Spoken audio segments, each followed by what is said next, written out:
Good morning बच्चों, आपके अच्छे दिन की शुभकामना के साथ आइए आज का वीडियो प्रारंभ करते हैं।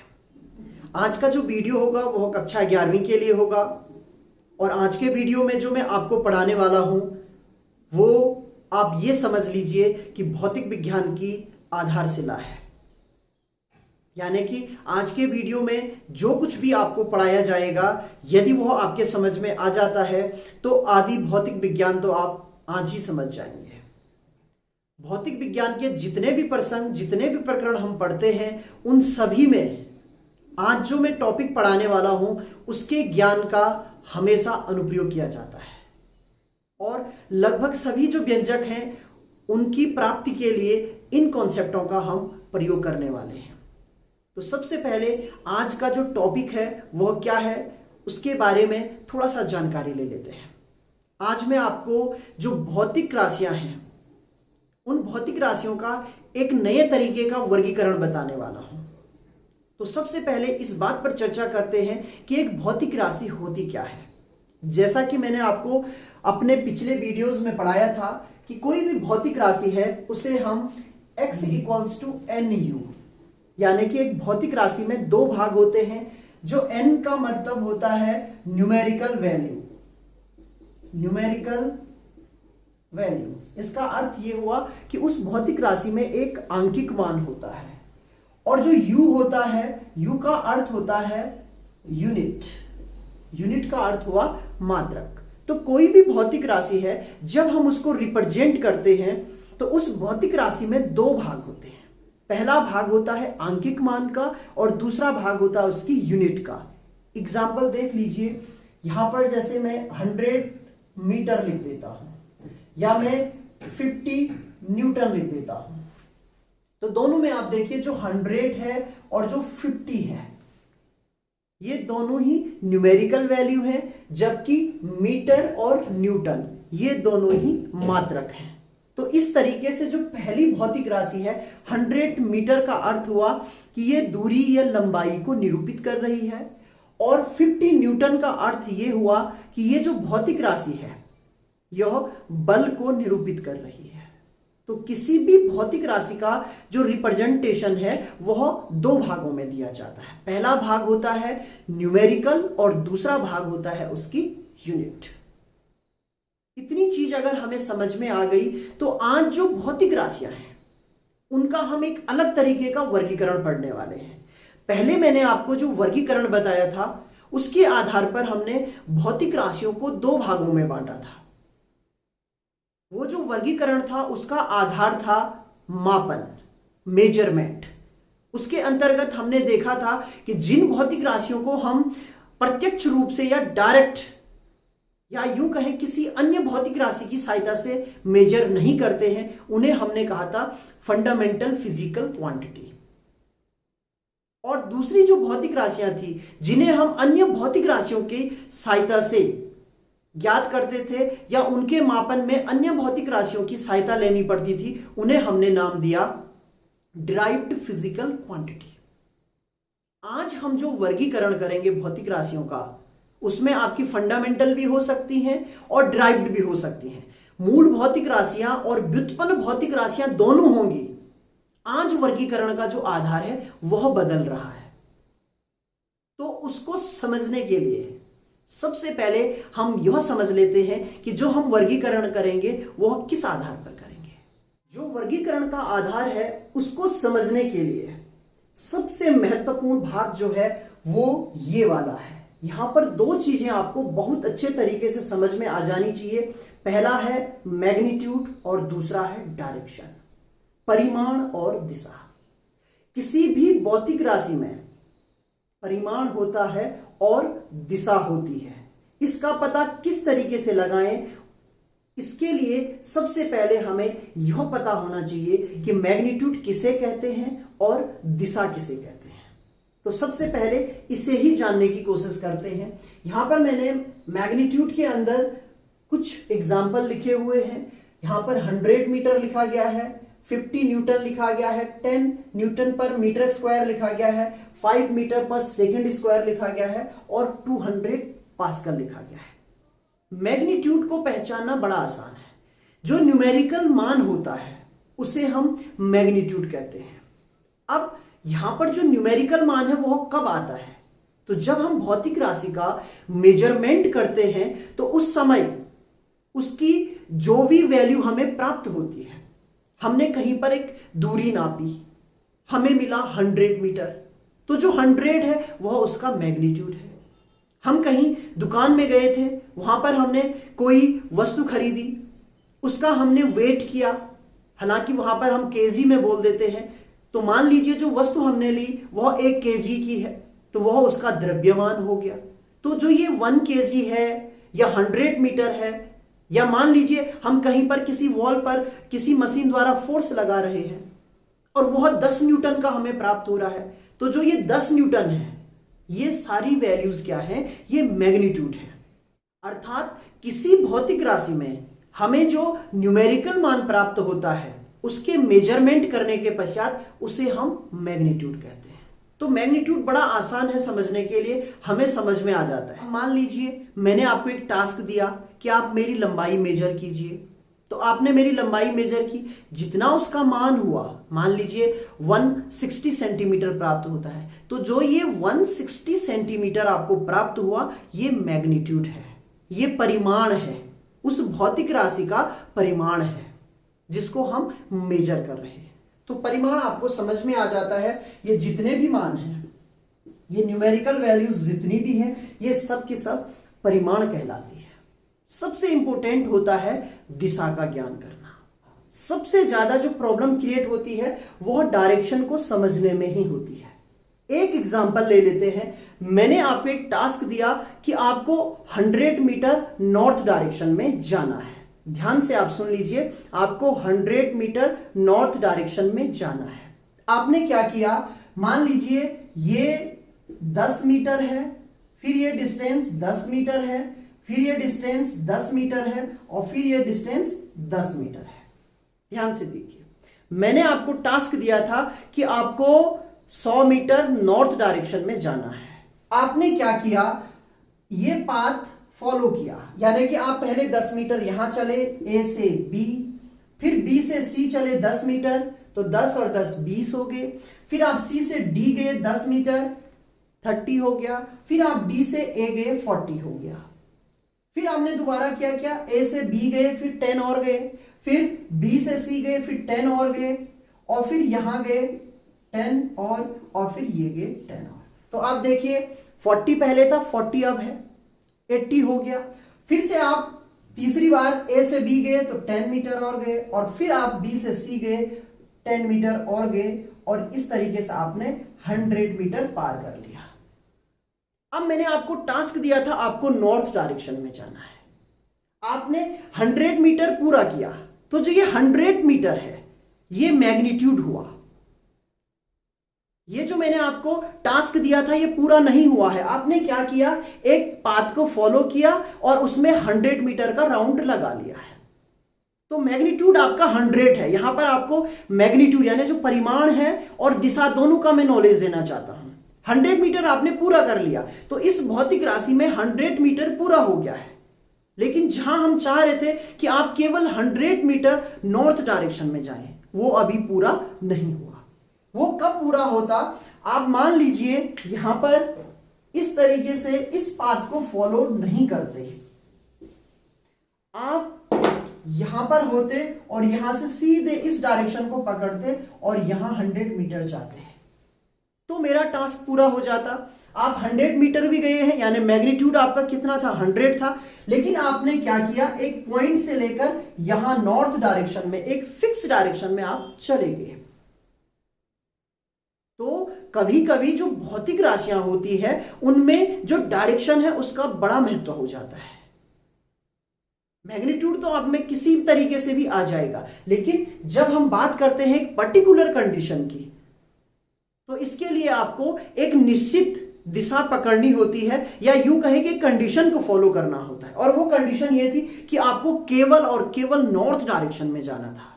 आप थोड़ा भी इस डायरेक्शन से भटक जाएंगे तो आप नॉर्थ डायरेक्शन में नहीं पहुंच सकते। मान लीजिए आप थोड़ा सा भटक गए इधर की तरफ, इस साइड को चले गए आप, तो क्या हुआ? अभी भी आपने 100 मीटर पास किया, लेकिन आप नॉर्थ डायरेक्शन में नहीं है।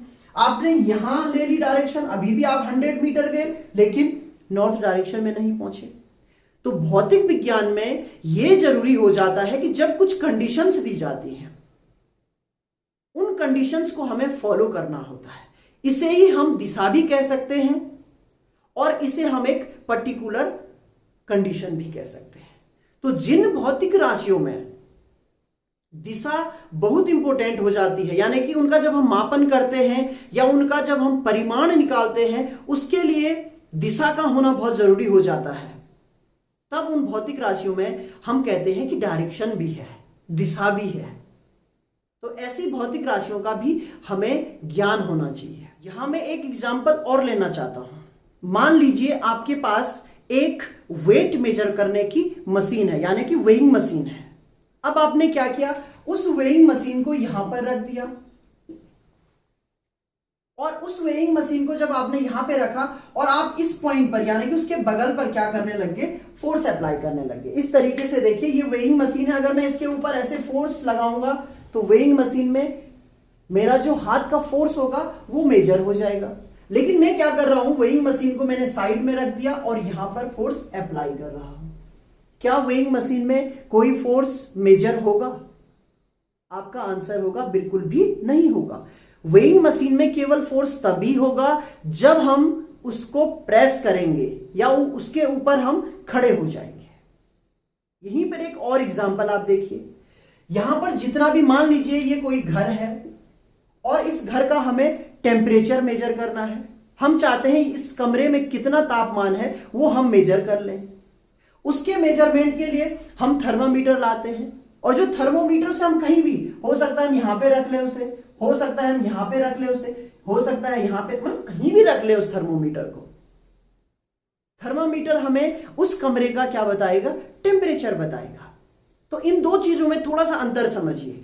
जब हम फोर्स का मेजरमेंट कर रहे हैं तो उस समय हमें जो उपकरण है जिसके द्वारा हमें फोर्स का मेजरमेंट करना है उसे फोर्स की डायरेक्शन में ही रखना है। लेकिन जब हम तापमान का मेजरमेंट कर रहे हैं तो यह जरूरी नहीं है कि हम एक स्पेशल कंडीशन को ध्यान में रखें। हमें किसी स्थिति पर विचार नहीं करना है, हमें जाना है और उस कमरे में थर्मोमीटर को इस तरीके से, इस तरीके से, मतलब कोई भी पोजीशन में रख सकते हैं। वो हमें क्या बताएगा, मेजरमेंट बताएगा कि उस कमरे का तापमान कितना है। तो यही जो अंतर है, जहां पर आप एक कंडीशन पर ध्यान दे रहे हैं या एक दिशा पर ध्यान दे रहे हैं, वहां पर हम कहते हैं कि भौतिक राशि में दिशा का भी ज्ञान होना जरूरी है। कुछ भौतिक राशियां होती हैं जिनके निर्धारण में दिशा का ज्ञान होना अति आवश्यक है। जैसे कि ये दो एग्जाम्पल मैंने दिए, फोर्स में आपको डायरेक्शन का ज्ञान होना बहुत जरूरी है। बिना उसके आप नहीं बता सकते हैं कि फोर्स कहां लग रहा है और कितना लग रहा है। वहीं हमने दूसरा एग्जाम्पल लिया तापमान वाला, वो तापमान का मेजरमेंट बताएगा, लेकिन उसके मेजरमेंट के लिए कोई कंडीशन नहीं है। किसी भी दिशा में आप थर्मामीटर को रख लीजिए, वो आपको टेम्परेचर बताने वाला है। तो इसका अर्थ क्या हुआ कि जो अब भौतिक राशियां होंगी, दो चीजें जो मैंने आपको समझाई हैं, एक है मैग्नीट्यूड और दूसरा है डायरेक्शन। जिन भौतिक राशियों में केवल मैग्नीट्यूड होगा उनको हम एक साइड रख लेंगे, और वे भौतिक राशियां जिनमें मैग्नीट्यूड भी होगा और साथ में दिशा भी होगी उन्हें हम एक साइड रख लेंगे। तो इसका अर्थ यह हुआ कि मैग्नीट्यूड और दिशा के आधार पर जो भौतिक राशियां होती हैं वह दो प्रकार की होती हैं। तो अभी तक मैंने आपको जो दो बातें समझाई हुई हैं कि एक मैग्नीट्यूड और एक दिशा होती है जिनके आधार पर हम भौतिक राशियों का वर्गीकरण करते हैं। तो वो वर्गीकरण किस आधार पर किया जाता है, कोई भौतिक राशि है, यदि उसमें केवल मैग्नीट्यूड है तो उसे हम कहते हैं स्केलर फिजिकल क्वांटिटी, अदिश भौतिक राशि। और यदि कोई भौतिक राशि ऐसी है जिसमें परिमाण भी है और दिशा भी है तो उसे हम कहते हैं वेक्टर फिजिकल क्वांटिटी, सदिश भौतिक राशि। तो परिभाषाएं बहुत आसान है बनानी। मैं आपसे बार बार कहता हूं कि यहां पर जो हमारा उद्देश्य है वह आपको फिजिक्स सिखाने का है। उसके पश्चात जो नोट्स मेकिंग है वह किस तरीके से की जाती है या उसको किस तरीके से आपको बनाना है, यदि आपके माइंड में पूरा जो कॉन्सेप्ट है वो क्लियर हो चुका है तो आप आराम से बना सकते हैं। और यदि आप चाहते हैं कि आपको नोट्स मिल जाएं, आप उनको रटें, तो आप कभी भी भौतिक विज्ञान नहीं सीख सकते हैं। जितना मैंने अभी आपको समझाया उसके आधार पर अगर आपको कहा जाए कि अदिश राशि क्या है तो आप आसानी से बता सकते हैं कि वे भौतिक राशियां जिनके मापन में या वे भौतिक राशियां जिनमें केवल मैग्नीट्यूड होता है, परिमाण होता है, उन्हें हम अदिश भौतिक राशियां कहते हैं। दूसरी तरफ अगर आपको कहा जाए सदिश भौतिक राशियां क्या हुई तो आप आसानी से बता सकते हैं कि वे भौतिक राशियां जिनके मापन में या सिंपली हम ये कहें कि वे भौतिक राशियां जिनमें परिमाण और दिशा दोनों होती हैं उन्हें हम सदिश भौतिक राशियां कहते हैं। तो देखिए कितनी आसानी के साथ हम परिभाषाएं बना सकते हैं और यही परिभाषा आपको बुक में भी मिलेगी, यही परिभाषा आप जहां से भी कॉपी करना चाहोगे वहां से मिलेगी। तो दिमाग का इस्तेमाल कीजिए और खुद जो है नोट्स मेकिंग करना आप सीखिए। आगे बढ़ते हैं। अब क्वेश्चन ये आता है कि अदिश भौतिक राशियों के एग्जाम्पल क्या होंगे और सदिश भौतिक राशियों के एग्जाम्पल क्या होंगे। मैं बार बार कहता हूं कि यदि आप सीख रहे हैं, यदि आप चीजों को अंडरस्टैंड कर रहे हैं तो आपको खुद एग्जाम्पल ध्यान आना चाहिए। सबसे पहले बात करते हैं लंबाई की। आपको लंबाई मेजर करनी है तो क्या लगता है आपको इसमें दिशा होगी या नहीं होगी? तो लंबाई आपको मेजर करनी, फिर से टास्क देते हैं कि आपको मेरी लंबाई मेजर करनी है तो आप चाहे यहां से कीजिए मेरे पैर की तरफ या पैर से कीजिए सर की तरफ, दोनों बार जो लंबाई है वो एक ही आपको मिलेगी। तो इसका अर्थ यह हुआ कि लंबाई को मेजर करने के लिए कोई भी आपको कंडीशन अप्लाई नहीं करनी है। आप चाहें तो लंबाई को छोटे छोटे भागों में मेजर कर लीजिए और फिर उसके बाद उसको ऐड कर दीजिए, तब भी आपको जो लंबाई है वह वही मिलने वाली है। तो इसका अर्थ यह हुआ कि जो लंबाई है वह अदिश राशि है। आगे बात करते हैं द्रव्यमान की। द्रव्यमान क्या होगा? द्रव्यमान का अर्थ होता है किसी भौतिक राशि में उपस्थित पदार्थ की मात्रा या कणों की संख्या, यानी कि उसमें पदार्थ कितना है उसको आपको नापना है। तो वहां पर हम कणों को गिनते हैं। तो आपकी इच्छा है आप छोटे छोटे भागों में उसको मेजर कीजिए या पूरा ही मेजर कर लीजिए। आप चाहे छोटे भाग में मेजर करोगे या पूरे भाग में मेजर करोगे, दोनों बार आपको द्रव्यमान एक जैसा मिलने वाला है। तो इसका अर्थ यह हुआ कि जो द्रव्यमान है वह भी अदिश राशि है। इसके साथ ऊर्जा की बात करते हैं, कार्य की बात करते हैं। थोड़ा सा इसको समझ लेते हैं, कार्य कैसी भौतिक राशि है।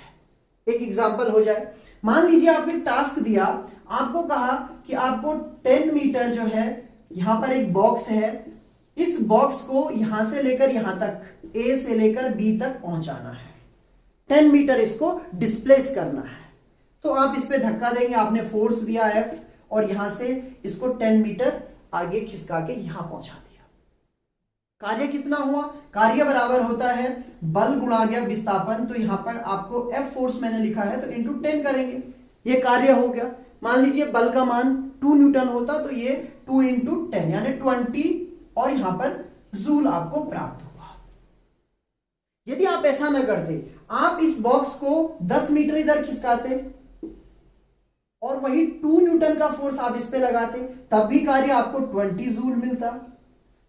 यदि आप इस बॉक्स को 10 मीटर नीचे की तरफ खिसका देते, फोर्स आपका 2 न्यूटन का ही होता, तब भी 20 जूल कार्य होता। आप यहां पहुंचाते, मतलब किसी भी डायरेक्शन में आप उसको 10 मीटर का डिस्प्लेसमेंट दे रहे हैं और 2 न्यूटन का फोर्स दे रहे हैं, तो आप देख पा रहे हो कि हर जगह जो कार्य का मान है वह 20 जूल होगा। तो कार्य का जो मेजरमेंट है, जो परिमाण है, वो हर बार कितना हमें प्राप्त हो रहा है? 20 जूल प्राप्त हो रहा है। तो इसमें डायरेक्शन की कोई जरूरत ही नहीं है, आप जहां भी फाइंड करेंगे वहां आपको 20 जूल मिलेगा। तो इसका अर्थ यह हुआ कि कार्य एक अदिश राशि है। इसी तरीके से आपको खुद एक लिस्ट तैयार करनी है कि कौन सी अदिश राशियां हैं। अब बात करते हैं सदिश राशियों के एग्जाम्पल की। फोर्स की हमने अभी बात की थी।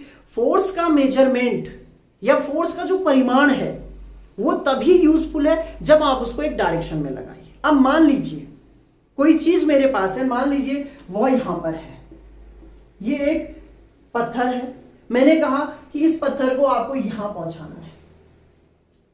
अब आपने क्या किया, उस पर फोर्स लगाया, लेकिन वो फोर्स आपने इस डायरेक्शन में लगा लिया, तो वो पत्थर वहां नहीं पहुंचेगा। तो जब हम बात करते हैं फोर्स अप्लाई करने की, तो फोर्स का परिमाण जो है वह यूजफुल कब होगा, जब उसको हम एक सही दिशा में लगाएंगे। और जब फोर्स लगता है तो उसमें डायरेक्शन तो होती ही होती है। तो इसका अर्थ यह हुआ कि फोर्स एक सदिश राशि है। एक और एग्जांपल ले लेते हैं, यहां पर हम वेग के बारे में जान लेते हैं कि वेग क्या होता है। तो हम जब वेग के बारे में बात करते हैं तो वेग इज इक्वल्स टू होता है विस्थापन बटा समय, यानी कि हम वस्तु का विस्थापन देखते हैं समय के सापेक्ष। अब विस्थापन क्या होता है, मान लीजिए आपको ए से लेकर बी तक जाना है, आपने जाने के लिए ये तरीका अपनाया, आपने जाने के लिए ये तरीका अपनाया, आप कोई भी तरीका अपना सकते हैं। लेकिन जब हम ए से एक डायरेक्शन पकड़ते हैं और सीधे बी की तरफ चलते हैं, शॉर्टेस्ट डिस्टेंस जिसको हम कहते हैं, एक सीधी रेखा में, आपने एक बार जो डायरेक्शन पकड़ ली है उसे बिल्कुल भी चेंज नहीं करना है। और वो डायरेक्शन कौन सी होगी, बिल्कुल बी के सामने वाली डायरेक्शन। तो जो शॉर्टेस्ट डिस्टेंस होती है, ये जो पहले दोनों केस थे इनको हम दूरियां कहेंगे। लेकिन जब एक पर्टिकुलर डायरेक्शन में आप जाते हैं, एक निश्चित दिशा को आप पकड़ लेते हैं, उसके बाद आपने उस दिशा को बदलना नहीं है, तो तब हम कहते हैं कि यह ए और बी के बीच में क्या है, विस्थापन है। तो वेग जो है, वेग में विस्थापन आ रहा है। तो जब विस्थापन में दिशा है, परिमाण तो होगा ही, क्योंकि यहां से लेकर यहां तक दूरी तो होगी ही, तो उसमें जब दिशा है तो वेग में भी क्या होगी, दिशा होगी। तो जो वेग है वह भी सदिश राशि है। इसी तरीके से त्वरण सदिश राशि है, संवेग सदिश राशि है। तो बहुत सारे एग्जाम्पल हैं जिन्हें आप समझ सकते हैं कि सदिश राशि क्या होती है। तो इस डिस्कशन के पश्चात यदि आपको यह समझ में आ चुका है कि जो मैग्नीट्यूड है और डायरेक्शन है, उसके आधार पर जो भौतिक राशियां हैं उनका वर्गीकरण दो भागों में किया जाता है, स्केलर फिजिकल क्वांटिटी और वेक्टर फिजिकल क्वांटिटी। जो अदिश भौतिक राशियां होती हैं उनका जब हम ऐड करते हैं, सब्ट्रैक्शन करते हैं या मल्टीपल करते हैं, तो वह गणित के जो सामान्य नियम हैं उनके ही तहत किया जाता है। लेकिन जब हम बात करते हैं वेक्टर फिजिकल क्वांटिटी की, तो उनका एडिशन, मल्टीपल और सब्ट्रैक्शन जो गणित के सामान्य नियम होते हैं उनके आधार पर नहीं किया जाता है।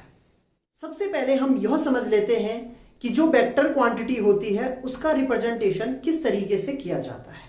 यहां देखिए एग्जांपल लिए हैं, force is equals to 10 newton and velocity is equals to 50 metre per second. यहां पर जो 10 न्यूटन है उससे हमें फोर्स के मैग्नीट्यूड का पता लग रहा है, जो 50 मीटर पर सेकेंड है उससे हमें वेलोसिटी के मैग्नीट्यूड का पता लग रहा है। लेकिन हमें कहीं भी इस तरीके का अंदाजा नहीं लग पा रहा है कि इनकी दिशा क्या है, जबकि हमें यह पता है कि कोई भी सदिश राशि है उसके दो भाग होते हैं। एक भाग होता है मैग्नीट्यूड और दूसरा भाग होता है डायरेक्शन, यानी कि उसमें परिमाण है और दिशा है। यहां हमें परिमाण का पता तो लग रहा है लेकिन दिशा के बारे में बिल्कुल भी जानकारी नहीं हो रही है। अब जब हमें यह पता लग चुका है कि कोई भी सदिश राशि है, उस सदिश राशि में दो भाग हैं, एक मैग्नीट्यूड का है और दूसरा डायरेक्शन का है, तो जब हम उसको रिप्रेजेंट करें तो उसमें वो दोनों चीजें हमें दिखनी चाहिए, मैग्नीट्यूड भी दिखना चाहिए और डायरेक्शन भी दिखनी चाहिए। इसके लिए हम एक तरीका अपनाते हैं, जब भौतिक राशि को हम दिखाते हैं तो उसके ऊपर हम एक तीर लगा देते हैं। तो मान लीजिए यहां पर हमने लिखा है 10 न्यूटन का फोर्स है, या यहां पर वेलोसिटी 50 मीटर पर सेकेंड है। तो इनको रिप्रेजेंट करने के लिए हम इस तरीके से एक एरो का प्रयोग करेंगे। यहां पर ये बहुत कंफ्यूजन क्रिएट करता है कि 10 न्यूटन को हम एक एरो कह रहे हैं, तो ये उसका रिप्रेजेंटेशन है जिससे हमें यह पता लगता है कि उसकी डायरेक्शन कहां है। एरो बनाने के पीछे जो सबसे बड़ा उद्देश्य होता है वह यही होता है कि इससे हमें फोर्स की डायरेक्शन का पता लग जाए। जैसे यहां पर हम देखें तो डायरेक्शन क्या है, ये बाएं से दाईं ओर है और इस फोर्स को हम कहते हैं 10 न्यूटन। तो इसमें दोनों चीजें पता लग गई, 10 न्यूटन उसका मैग्नीट्यूड है और जो उस फोर्स की डायरेक्शन है वह बाएं से दाईं ओर है। इसी तरीके से यहां पर आपको यह समझना होता है कि इसे हम क्या कहें, तो ये फोर्स का टेल है यानी कि उसकी पूंछ है और ये उस फोर्स का हेड है। इससे एक और चीज क्लियर हो गई कि जो फोर्स लग रहा है वह यहां से लग रहा है और किस डायरेक्शन में लग रहा है, आगे की ओर लग रहा है। ठीक इसी तरीके से 50 मीटर पर सेकंड जो वेलोसिटी है उसका रिप्रेजेंटेशन भी हो सकता है।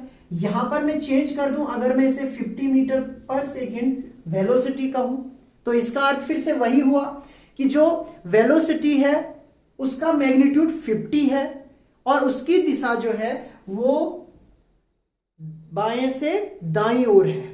या मैं ये कहूं कि एक कार है जो 50 मीटर पर सेकंड के हिसाब से चल रही है और उसकी दिशा ये है। तो आपको दोनों चीजें पता लग रही है रिप्रेजेंट करने से। तो कोई भी वेक्टर क्वांटिटी है जब उसका रिप्रेजेंटेशन किया जाता है तो दो चीजें मुख्य होती है, एक होता है टेल और एक होता है हेड। टेल को मान लीजिए मैं एक बिंदु P से दिखाता हूं और हेड को Q से दिखाता हूं, तो यहां पर इसका रिप्रेजेंटेशन हो जाएगा PQ। और PQ से हमें पता लग जाता है कि जो फिजिकल क्वांटिटी हम दिखा रहे हैं उसका टेल जो है P पर है और Q पर उसका हेड है, यानी कि वो P से Q की ओर जा रहा है। तो यहां पर आपको इतना समझ में आ चुका है अब कि जब हम कोई वेक्टर क्वांटिटी रिप्रेजेंट करते हैं तो उस समय जो एरो लगाया जाता है उससे हमें उसकी दिशा का भी ज्ञान हो जाता है। अब मान लीजिए मैं फोर्स को रिप्रेजेंट करना चाहता हूं वेक्टर फॉर्म में, तो यहां पर देखिए फोर्स के लिए हम कैपिटल F यूज करते हैं। यदि उसे मैं वेक्टर क्वांटिटी कह रहा हूं तो फोर्स के ऊपर मुझे एरो प्रयोग करना पड़ेगा। यहां आप ये ध्यान रखें, जिन भी फिजिकल क्वांटिटी के ऊपर एरो प्रयोग किया जाएगा उनका अर्थ होगा कि वे सदिश भौतिक राशियां हैं। फोर्स के ऊपर हमने एरो प्रयोग किया है तो इससे यह पता लग चुका है कि जो फोर्स है वह सदिश भौतिक राशि है। अब मान लीजिए इसके मैग्नीट्यूड को दिखाने के लिए मैंने A पॉइंट लिया और B पॉइंट लिया। यहां पर टेल किस पर है, A पर है, हेड किस पर है, B पर है।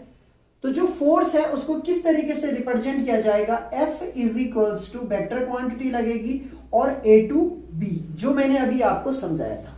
A पर उसका टेल है और B पर उसका क्या है, हेड है, और यहां पर हम बीच में लिख सकते हैं F। तो इस तरीके से F को रिप्रेजेंट किया जाएगा। ठीक इसी प्रकार कोई भी वेक्टर क्वांटिटी हो उसका रिप्रेजेंटेशन आप कर सकते हैं। इसमें दोनों चीजें आ जाएंगी, मैग्नीट्यूड आ जाएगा और क्या आ जाएगा, डायरेक्शन आ जाएगी। थोड़ा सा इसे भी समझ लेते हैं। मैग्नीट्यूड का अर्थ क्या हुआ, यहां से लेकर यहां तक। अब ये जो हमने एरो दिखाया है इसे मैं 200 न्यूटन कह रहा हूं, तो यहां पर आप इसकी लंबाई मेजर मत कर लेना।